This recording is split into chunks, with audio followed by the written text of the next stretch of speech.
안녕하세요. 저는 대치동 스카이 입시교육 과학연구소장 유홍손입니다. 자, 2025학년도 지구과학 수능 1을 준비하시는 고3, 그 다음에 재수생, N수생, 그리고 학부모 여러분께 자, 2025학년도 수능 1등급을 위한 강의를 이제 준비해 드리겠습니다. 자, 이번 강의는 그래서 2024년도 얼마 전에 본 수능 지구과학 1 내용을 토대로 어떻게 변했으면 또 어떻게 대비를 할 것인지 이런 내용을 말씀드리고, 자, 지구과학 1 수능 거의 만점 가까운 그런 명불허전 강의를 이제 우리 상설해서 주말 주중에서 여기 지금 다다시피 대치동, 사당동, 동두천, 여수시 거기에 이제 우리가 기존에 우리가 계획된 학원들에서 강의를 시작하게 되겠습니다. 자, 그러면 일단 지구과학 1, 2, 1등급인데 1회죠, 1. 그래서 대치동 과학탐구 최고수. 그래서 다시 한번 얘기하지만 대치동, 사당동, 동두천, 여수시 연계학원들에서 강의를 시작하는데요. 자, 우리 수강생 중에 이제 대부분이 1, 2등급이 나왔다는 것을 말씀드리고, 자, 일단 뭐 타작기부터는 1월달부터 1월 초부터 시작하고, 그러니까 매달 우리가 이제 텀이 보통 1, 2, 3, 4 이런 식으로 해서 보통 2개월에서 3개월을 한 텀으로 해갖고 수능 바로 직전까지 강의를 하는 그런 플랜을 여러분께 말씀을 드립니다.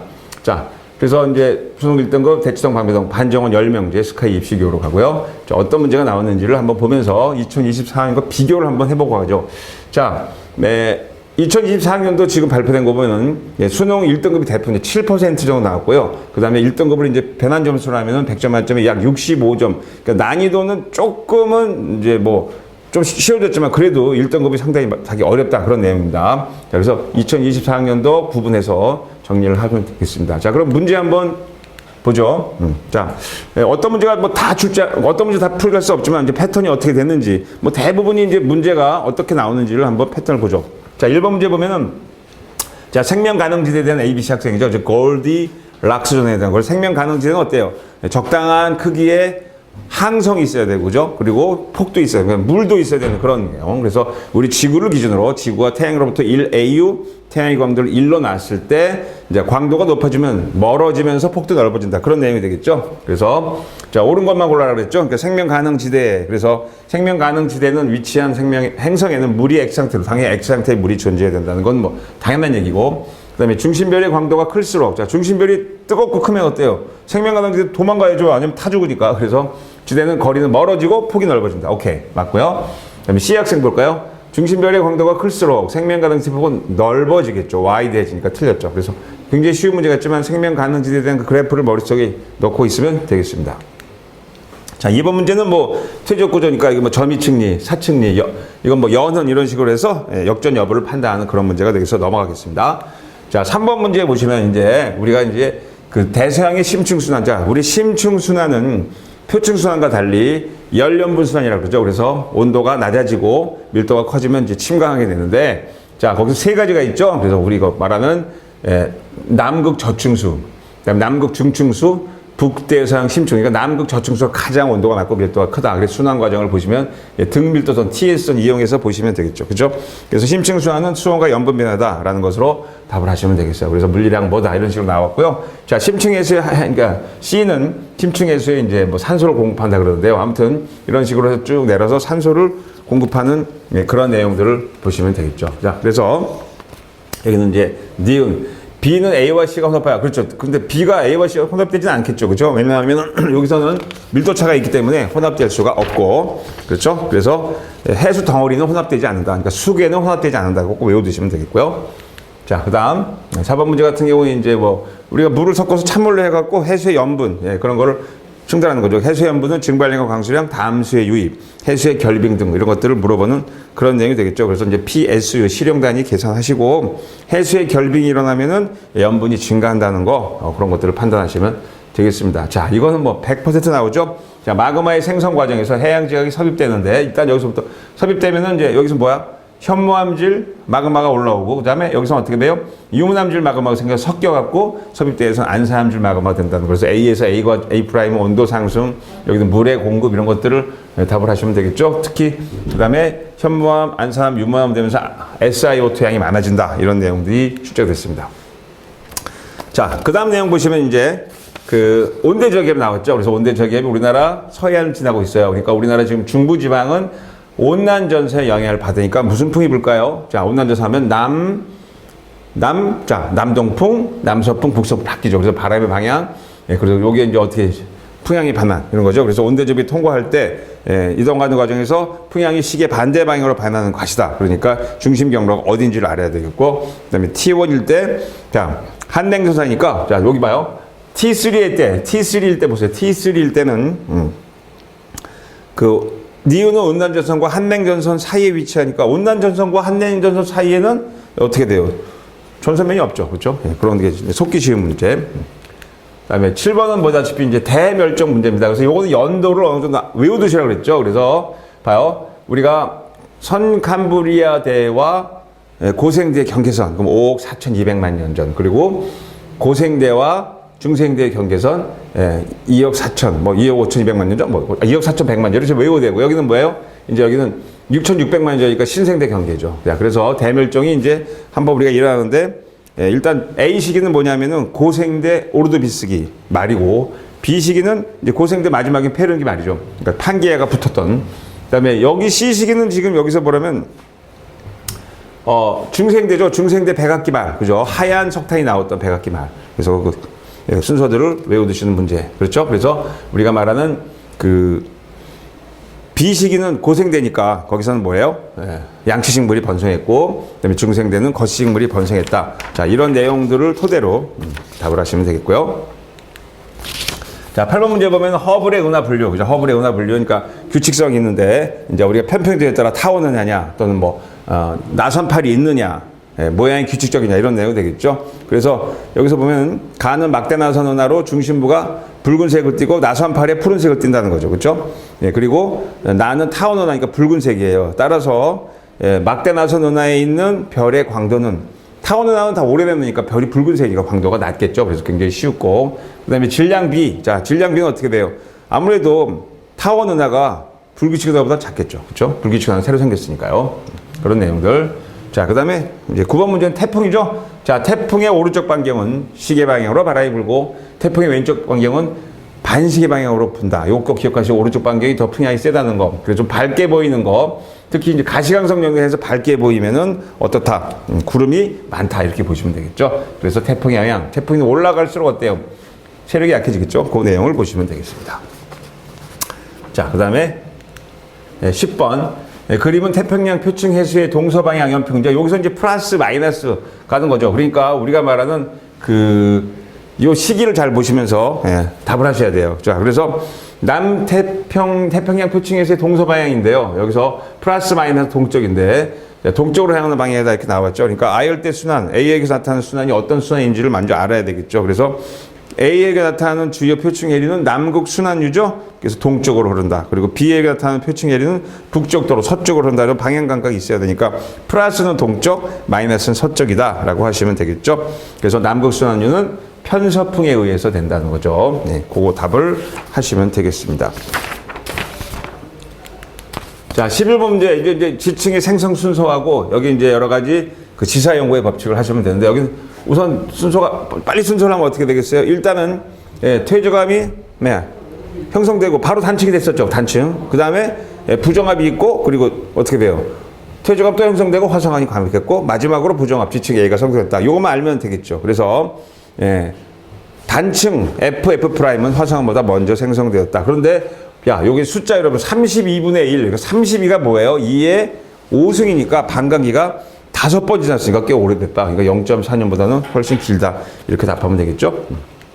자, 이제 12번 문제는 이건 어떤 수학적 내용, 즉 피타고라스 정리에 대해서 어느 정도 알아야 돼요. 그래서 우리가 예를 들어서 이쪽으로 40, 이쪽으로 50, 그러면 이쪽으로는 30 메가파섹이다. 이 정도 계산하시면 되겠죠? 그래서 우리가 후퇴 속도 계산하면은 V는 HR로 해갖고, 그 다음에 우리가 후퇴 속도 구하는 거는 V는 HR이면서 어떻게 돼요? 광속도 곱하기 기준 파장분의 델타 람다. 관측 파장과 기준 파장의 차이점. 그래서 그 산수 계산을 해야 되고요.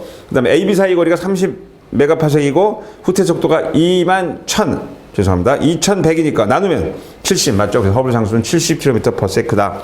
그리고 아까 얘기했지만 시선방이 90도를 이루니까 아까지만 여기 40, 30, 50으로 계산해서 답을 하시면 되고요. 그 다음에 요 계산이 나오죠. 그래서 산수 계산인데 좀 귀찮지만 꼭 해야 돼요. 그래서 다시 한번 3 곱하기 10의 5승 곱하기 기준파장 분의 관측파장 빼기 기준파장 하면 0.07이 아니고 0.007. 그러니까 산수 계산하기 위해서 여러분 계산기를 가나 쓰지 말고 연습을 하시면 빠른 시간 내에 답을 할 수가 있겠죠. 자, 13번 문제는 우리가 말하는 이제 남반구 중위도입니다. 남반구 중위도라는 걸 꼭 기억하시고, 그래서 이제 고지작이 줄문이니까 지금 현재는 우리가 뭐예요? 정작이죠. 그러니까 여기가 바로 해령이 시작되는 정작이, 역작이. 그래서 이런 식으로 고지작의 방향을 보시면 되고, A에서 B로 갈수록 퇴적물이 두꺼워지고 나이는 많아진다. 그렇죠? 예, 그걸 답하면 되겠어요. 그래서 A, B 고대는 네, 뭐 열곡, 해령이 분포하고 나머지는 틀렸죠? 자, 14번 문제로 가죠. 자, 빅뱅 우주론에 따라 우주의 팽창하는 동안에 자, A, B 요소인데요. A는 물질이에요. 그러니까 보통 물질과 암흑 물질. 그러면 나머지는 뭘까요? 암흑 에너지겠죠. 그래서 암흑 에너지는 초기에는 적다가 점점 지금은 많아진다. 그래서 과거 T 시기와 현재 지금 뭐가 많아져요? 암흑 에너지가 많아. 그러니까 우주가 팽창하는 과정에서 B는 암흑 에너지의 밀도는 일정하고 총량은 증가한다. 이런 식으로 답을 하시면 쉽게 답을 할 수가 있겠죠. 그래서 우주가 팽창하는 과정에서 물질 A는 어떻게 될까요? 비율이 감소하는 것은 물질 A에 해당한다고. 나머지 니은 이것은 틀리죠. 자, 그 다음에 여러분을 괴롭히는 건 이제 그래프 해석도 하면서 우리가 20률 된 수학적, 그러니까 내용을 알아야 돼요. 그러니까 20률이 증가해. 즉, 찌그러진 타원으로 가면 어때요? 근일점은 가까워지고 원일점은 증가한다. 그 다음에 기울기. 이제 우리가 자전축의 경사 기울기, 이거 다 계산을 하는 복합 문제가 되겠어요. 그래서 외적 요인 밀란코비치의 그걸 계산을 하시면, 자, 편차, 추정값과 현재값이 플러스, 여름철에, 그죠? 겨울철에는 마이너스, 뭐 이런 것으로 계산하는 거죠. 다시 한번, 20률이 증가하면은, 여름철의 편차는 플러스고, 겨울철에는 마이너스다. 그 개념만 잘 아시면 되겠죠. 그래서 그 자료를 보시면서, 여기 특히 남반구 일대와 북반구 차이점이 있다는 거를 꼭 기억하시면서 문제를 푸시면 되겠어요. 자, 이제 빠지지 않고 나오는 게 있죠. 이제 H열도가 그림으로 안 나오고 이렇게 말로 나왔어요. 그래서 자, 어떤 지금 뭐 핵융합이 일어나는 별들인데 반지름이 태양이 50배고 질량은 똑같대요. 그럼 뭐야? 질량은 똑같은데 반지름이 커졌다. 그럼 뭐 적색 거성이겠죠. 그래서 광도 계급이 어떻게 되는지 판단하면 되겠죠. 그러니까 그러니까 O가 주계열성이다. 그러니까 나와 나는 주계열성인데 얘는 적색 거성이다 하면 답은 나오겠죠. 그래서 별의 중심으로 갈수록 수소 함량비는 어떨까? 아무래도 주계열성은 수소이 많으니까 중심으로 갈수록 수소의 양은 많아진다. 이런 식 문제가 되겠습니다. 자, 그 다음에 빠지지 않고 나오는 게 뭐죠? 엘니뇨와 라니냐입니다. 그래서 서태평양 적도 부근. 자, 동태평양이 서태평양 먼저 확인하고 가시면 되겠어요. 그래서 여기 쭉 표를 보시면, 네, 수증기량 편차가 마이너스 이렇게 되죠. 그러니까 가에서는 A 그 시기가 엘니뇨, B 시기가 라니냐를 볼 수 있습니다. 그렇죠? 그리고 동태평양으로 다시 가면은 적도 부근의 해역에서 해수면 높이 편차는 엘니뇨가 플러스, 이제 라니냐는 마이너스 떨어진다는 것만 아시면 답이 되겠죠. 그래서 해수면 높이 편차와 수온 약층이 시작되는 깊이는 대체로 반대로 나타난다는 개념으로 보시면 돼서, 그래서 A가 B보다 깊다 이렇게 답하면 되겠습니다. 자, 이제 18번 문제 또 나오는데요. 이제 계산 문제죠. 우리가 말하는 그 별의 물리량에서 자, 스테판 볼츠의 법칙과 그다음에 광도 계산하는 거, 네, 그거 계산하면 되겠습니다. 그래서 광도는 이제 뭐에 비례하죠? 절대 온도의 4제곱, 그다음에 반지름의 제곱. 그러면 절대 온도나 반지름을 계산하는 걸 이항시켜서 계산하는 능력을 하시면 되겠죠. 자, 다시 한번 얘기합니다. 단위 시간당 단위 면적에서 방출하는 복사 에너지는 표면 온도, 절대 온도의 4제곱. 광도는 표면 온도의 4제곱, 반지름의 제곱에 비례한다는 거 알아두시면 되겠어요. 계산하시면 이제 산수 계산해야 돼요. 자, 보세요. 별의 절대 등급은 별이 얼마? 10파세크 거리에 있을 때. 자, 별의 광도는 거리 제곱에 반비례하니까 나는 겉보기 등급은 태양과 절대 등급 같은 4.8 등급이에요. 그러면 거리가 1000파세기니까 10파세크 거리 옮기면 어떻게 돼요? 거리를 100분의 1로 줄이면 광도는 10,000배가 되죠. 그게 10,000배. 근데 10,000배인데 절대 등급은 태양보다 10등급 작으니까 태양 광도의 10,000배예요. 자, 그러니까 10,000 곱하기 자 16. 10,000 곱하기 16을 루트 씌워야 돼요. 그래서 10,000 곱하기 16만, 그럼 얼마야? 16만 루트 400배. 그런 계산을 하면 되겠죠. 방출하는 에너지와 절대 온도는 반비례하니까 자, 16대 16분의 1을 에너지가 16대 16분의 1이에요. 그러면 온도는 자, 16 하면 얼마? 2의 4승이니까 2대 2분의 1. 그러니까 1대 4. 그러니까 표면 온도가 1대 4면은 파장은 4대 1. 다시 한번. 온도가 그러니까 4대 1이면 반지름은 1대 4 답을 하시면 되겠죠. 그래서 여기 등급차로 계산해서 계산하는 문제가 나왔습니다. 자, 19번은 이제 외계 행성 탐사인데 여기서 이제 물리수학, 수학물리적 삼각. 자, 여기 이제 30도면은 여기가 코사인 30도가 붙고 여기는 코사인 45도가 붙는다. 그것만 머리에 두시면 되겠죠. 그래서 코사인 45도 하면 2루트 2배 이런 식으로 계산하고 코사인 30도니까 2분의 1배. 그래서 외계 행성 탐사 계산하는 과정이 꼭 나오죠. 그리고 또 하나 마지막으로 그 파장 변화량 그죠? 람다 제로분의 델타 람다는 광속도분의 v. 그래서 그 계산을 해야 됩니다. 그 작년에 똑같이 나왔는데 그래서 작년보다는 2024년이 좀 쉽게 나왔어요. 그래서 람다가 얼마였어요? 람다 제로가 500이죠. 편차가 0.0이니까 500분의 0.01은 광속도분의 v. 그래서 30만 분의 v. 다시 한번 500분의 0.01은 30만 분의 해서 6km/s로 계산이 쉽게 나왔습니다. 이번에는. 자, 마지막으로 이제 고지자기가 나왔죠. 그래서 고지자기에서 계산하는 문제. A에서 구한 거, B에서 구한 거. 그래서 고지구 자기가 지계를 동시에 평행 이동시키면 특정 시기와 지계를 알 수 있다. 그래갖고 아무래도 여기 보시면 이동 속도는 어떻게 돼요? 니은부터 현재까지는 A는 동일한 경향을 따라 30도 이동했고, B는 15도 이동했으니까 아무래도 평균 속도는 A가 B보다 빠르다. 이렇게 답을 하시면 되겠습니다. 됐죠? 자, 그래서 여기 이제 우리 2024년도 문제를 보면서 정리를 해드렸습니다. 자, 2025년도 만점을 위한 지구과학 1 강의를 마치겠습니다.